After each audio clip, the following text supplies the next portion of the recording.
नमस्कार, मैं हूं संगीता राय। पूर्वांचल एक्सप्रेस न्यूज के इस वेब पोर्टल में आपका स्वागत है।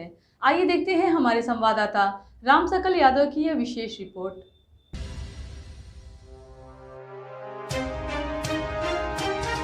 आजमगढ़ और रामपुर के लोकसभा चुनाव में मिली हार के बाद समाजवादी पार्टी के राष्ट्रीय अध्यक्ष अखिलेश यादव ने पहली बार प्रतिक्रिया देते हुए कहा कि वह चुनाव प्रचार में इसलिए नहीं आए क्योंकि पार्टी के पदाधिकारियों ने मना किया था। उन्होंने कहा कि आजमगढ़ बलरामपुर में भारतीय जनता पार्टी की जीत हुई क्योंकि प्रशासन ने वोटरों को निकलने नहीं दिया, ट्रक भरकर शराब और पैसा बांटा गया। अखिलेश यादव के इन आरोपों का जवाब देते हुए भारतीय जनता पार्टी के प्रदेश कार्य समिति सदस्य अखिलेश मिश्रा गुड्डू ने समाजवादी पार्टी पर हमला बोला। उन्होंने कहा कि अखिलेश यादव इसलिए नहीं आए, उन्हें पता लग गया था कि आजमगढ़ और रामपुर दोनों जगह हम आ गए हैं और हार के ही जैसे वह नहीं आए। अखिलेश यादव की प्रशासनिक मशीनरी के दुरुपयोग के आरोप पर अखिलेश मिश्रा गुड्डू ने कहा कि वही प्रशासन है जिस प्रशासन अभी 3 महीने पहले 2022 के विधानसभा चुनाव में समाजवादी पार्टी जिले के सभी 10 विधानसभा सीटों पर जीत दर्ज की थी। उन्होंने कहा कि हकीकत तो यह है कि विधानसभा चुनाव में समाजवादी पार्टी ने बूथ पर कब्जा किया था, पैसा बांटा था, यहाँ तक कि मतदाताओं को लुभाने के लिए पायल बांटी गई थी। विधानसभा चुनाव में समाजवादी पार्टी प्रत्येक विधानसभा में 20 से 25,000 वोट की जीत दर्ज की थी। लोकसभा उपचुनाव में उन विधानसभा क्षेत्र में समाजवादी पार्टी 20-25,000 वोट से पीछे हो गई।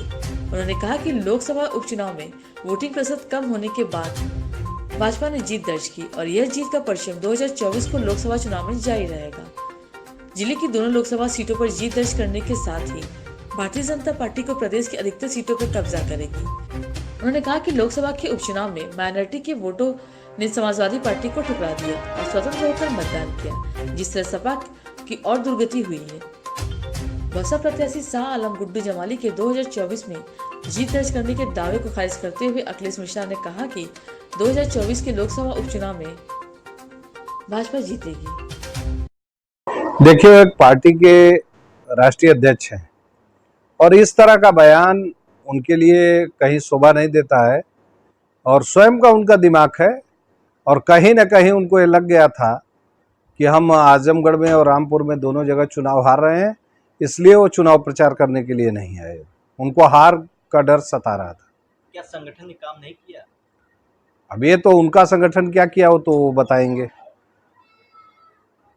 अखिलेश यादव ने आरोप लगाया कि आजमगढ़ में भारतीय जनता पार्टी इसलिए चुनाव जीती है क्योंकि बड़े पैमाने पे प्रशासनिक घपलेबाजी हुई है, शराब बांटा गया, पैसे बांटे गए। क्या कहना है?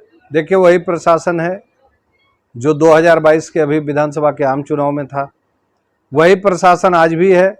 पूज्य योगी आदित्यनाथ जी की सरकार है, वही हमारे जिले के अधिकारी हैं। जो जैसा करता है उसके दिमाग में उस तरह की बातें आती हैं। अभी विधानसभा का चुनाव हुआ जहां पर वह 20,000 25,000 वोटों से जीते थे, 15,000 जीते थे, वहां उनके वोट सीधे सीधे 20-20 25,000 कम हो गए और वो स्वयं बूथों को कब्जा करने का काम, छागल तक पायल तक बांटने का काम किया है। उन्होंने पैसे का खुला बंदरबाट किया था, प्रदेश को लूटा था और लूट करके वो जनता में, आम जनमानस में उसको बांटने का काम करके, और जो अभी 3 महीने पहले और जिले की 10 सीटें जीते थे, इस बार लोकसभा में बुरी तरह पराजित हुए। ये उनकी बौखलाहट है। जो काम वो स्वयं करते हैं वो दूसरे पे आरोप लगा रहे हैं। क्या 2024 में ये जीत कायम रहेगी? बिल्कुल, भारतीय जनता पार्टी ने जो परचम लहराया है अब ये सीधे बढ़ता जाएगा, क्योंकि मतदान का जो प्रतिशत था वो कम था और कम प्रतिशत में आप जानते हैं कि भारतीय जनता पार्टी के ही वोटरों का मत प्रतिशत, ऐसा मेरा मानना है कि कम रहता है। और इस बार जब जीत का हमारा शुरुआत हो गई है, ये जीत बरकरार रहेगी। 2024 की दोनों लोकसभा सीटें समेत उत्तर प्रदेश में सर्वाधिक सीटों पर भारतीय जनता पार्टी का परचम लहराएगा। क्या माइनॉरिटी वोट खसक चुकी है सपा से? देखिए, माइनॉरिटी को लेकर राजनीति करने वाले समाजवादी पार्टी के नेताजी, वो इस बार उनको बरगलाने में सफल नहीं हो सके और माइनॉरिटी भी अपने को ठगा महसूस करती है, अब अपने हिसाब से मतदान कर रही है।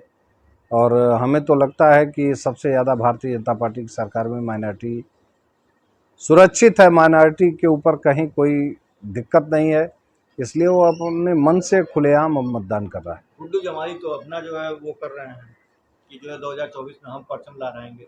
देखिए, वो कहने की बात है, और जो लड़ता है वो अपने को कहता है कि हम परचम लहराएंगे, लेकिन हम तो जीते हैं, और जीतने के बाद अभी इस जीत को आगे भी बरकरार रखेंगे।